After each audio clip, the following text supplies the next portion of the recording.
Hello, welcome to chapter 6. Remember that the statistical analysis of chapter 3 showed how realism produces the best social results? This chapter and the next chapters explain why those positive social results, based on the ability of realism to promote social leadership. A realist epistemology has three main contributions.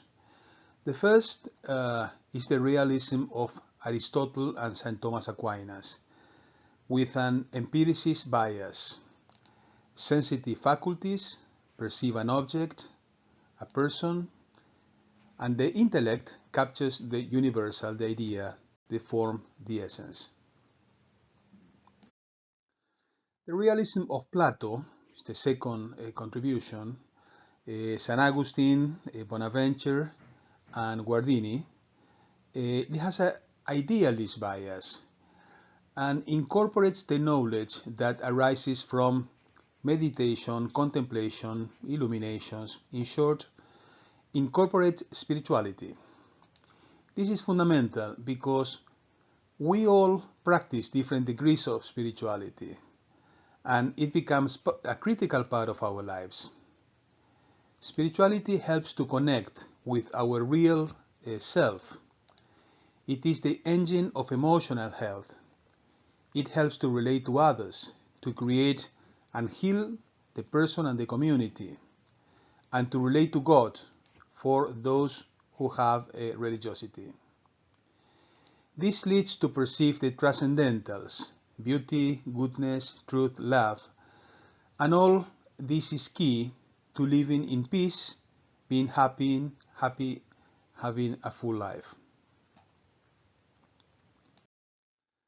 Finally, Fabre's realism relies on both orientations of realism, described above, but integrates them and incorporates intuition of the phenomenology of the 20th century.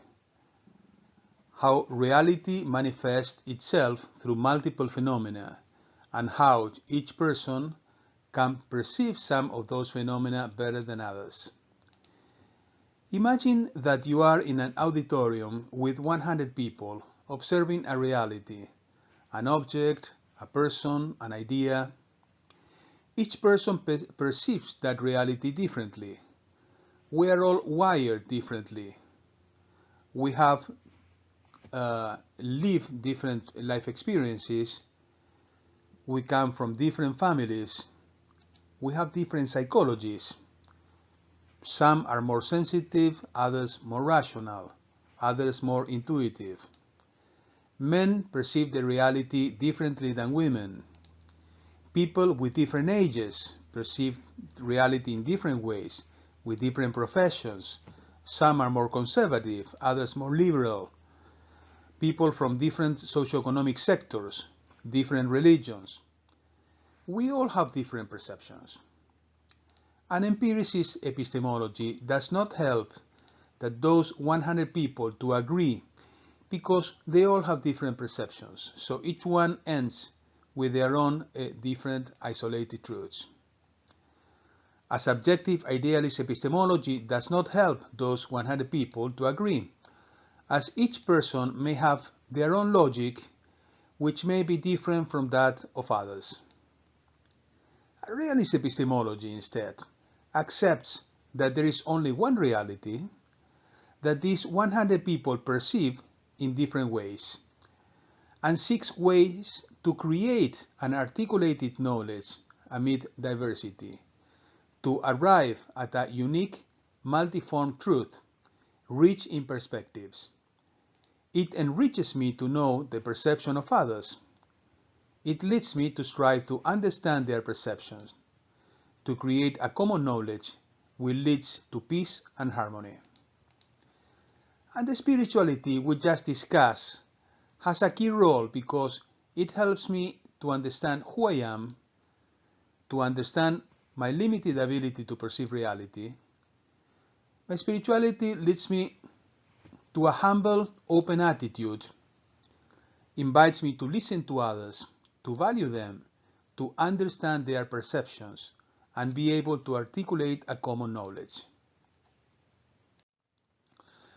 And this not only creates collective knowledge, but also creates relationships, community, mutual appreciation. It ends conflicts, resentments, isolation, the most important cause of emotional problems. It is the capacity. What is social leadership? Social leadership is the capacity of person or organization to bring society to its maximum happiness and well-being. Number one, with a future vision that communicates to the community. Number two, with a mission that is an attitude of seeking the best for all. Number three, with a capacity to develop relationships, to create communities. Number four, with the ability to transcend, to seek goodness, beauty, truth, and love for all. Number five, an ability to discern, to make decisions that seek the best for all. There are many examples of famous social leaderships, as well as ignored, silent, invisible social leaderships.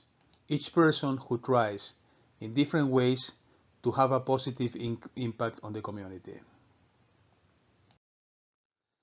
Now you can see why a realist epistemology fosters social leadership, based on its ability to build. Number one, a vision of the future based on the best possible personal and organizational knowledge that realism produces, based on emotional intelligence and multiple intelligences, universal truths, through communication, reflection, meditation, intuition, spirituality, symbols, metaphors, hermeneutics, analogies, affections, emotions, empathy, accepting a diversity of ideas. Number two, to develop a mission based on consciousness, permanent values. Mission and values go together. Greatness, energy, motivation, to generate a mission to have a positive impact on society. Number three, relationships based on perceptions, sensibility, affectivity, healing and integrating people, uniting under one truth, building communities, accepting diversity as a way to enrich the knowledge. Number four, transcendence based on better knowledge, the causes, the first causes of the universe, the transcendentals, the participation with the superior being. They are all engines of transformation, innovation, improvement, entrepreneurship.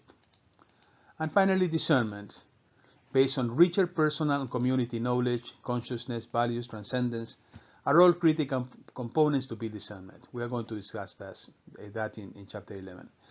Apprehend an entire object made of multiple parts, of multiple objects being part of a whole realm, and can apprehend its qualities, its order, and its organization. There are two prestigious leadership authors that converge that the realist epistemology promotes social leadership. Daniel Goleman shows how a realist epistemology fosters leadership. He shows how knowledge, consciousness, the ability to understand and connect to others help to build leadership.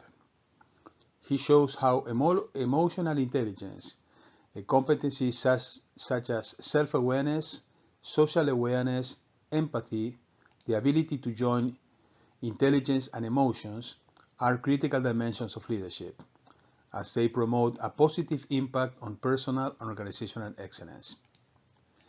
Howard Gardner also shows how realist epistemology fosters leadership.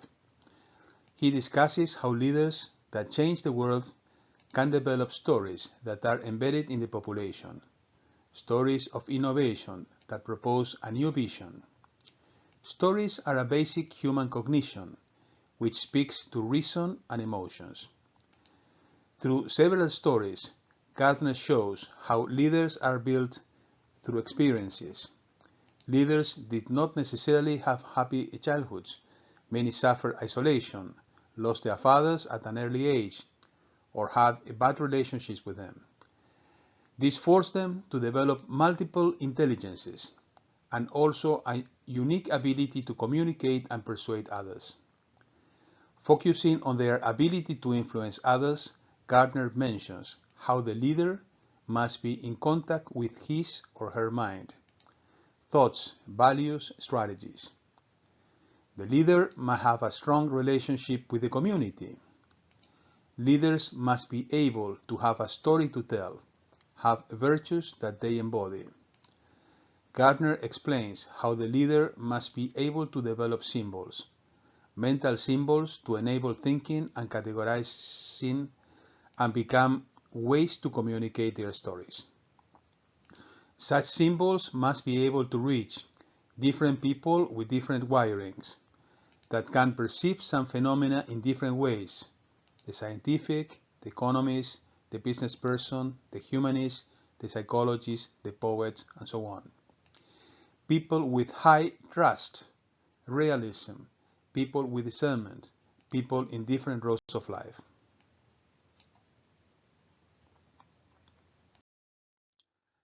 Throughout the day, you have multiple opportunities to exercise a realist epistemology. First, you exercise a realist epistemology leaning on empiricism, the first one that we discussed, when you need to rely on all sources of practical knowledge, following Garvin. Intelligence, that Garvin refers to existing knowledge present on databases, libraries, basic research, internet, etc. Experience, that is knowledge that is created based on your experiences. So the knowledge doesn't exist. It's created through your experiences. Experimentation is knowledge that doesn't exist, that you cannot experience, but you can create an artificial situation that leads you to develop that knowledge. So this is a Garvin's view. And based on that knowledge, you apply your reason. That's the second part. Now you have the information, and now you apply your reason, logic, mathematics, to create this new knowledge. And then you analyze it based on your reason. You exercise a realist epistemology leaning on idealism. Remember, it's the second one that we discussed. When you rely on your meditation, contemplation, mindfulness, your spirituality, connects you internally with yourself, with your conscious, with your emotions, with external reality, with nature, with others. You exercise a realist epistemology leaning on phenomenology, that is the third one that we discussed, when you need to articulate the diverse perceptions of others and yourself. Most of the time, opposite and conflicting views of each member of the communities in which you participate, with your spouse, with your family members, your friends, your workmates, business meetings. And to articulate your knowledge, you need to rely on communication, dialogue, intuitions, imagination, symbols, metaphors. You need time. You need hermeneutics, symbols, affections, and as many other ways as there are diverse people. These three modes to exercise realism help you to connect internally and with others. You can use the metaphor of a capital H, in which you are one of the vertical sticks. The other person is the other vertical stick. Realism helps you to connect with your inner self, with your emotions, be whole, happy, have a full life, mature, independent, to stand on your own feet. That's why the metaphor of one of the vertical sticks. You are standing on your own feet with a full life. The same happens with the other. So individually, the other person can also stand on his or her own feet. This is the second vertical stick of the capital H. Through the horizontal stick of the capital H, you connect with others. You communicate. You share different views. You share your lives. You value each other. And you create a community, enriching each other. Welcome to the world of social leadership, in which you, relying on internal and external connections, develop the best possible knowledge and relationships. Why is this chapter key to answering the problems of chapter 1? This chapter responds to the first problem in chapter 1.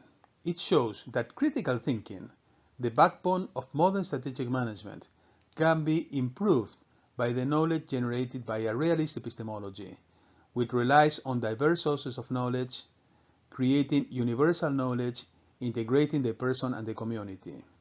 The best possible knowledge, the best possible relationships are key competencies of modern strategic management. This is the core. I repeat, the best possible knowledge, the best possible relationships are key competencies of modern strategic management, of each person and community, and they are engines of social leadership. You see, this is the core of the response to chapter 1, how we develop social leadership to solve the social issues that we identified in chapter 1. A realist epistemology also explains the statistical results of chapter 3. It supports the conceptual model of chapter 2, responding to the second problem of chapter 1 by explaining the social impact of the different approaches of modern socio-economic sciences based on their epistemologies. Thank you.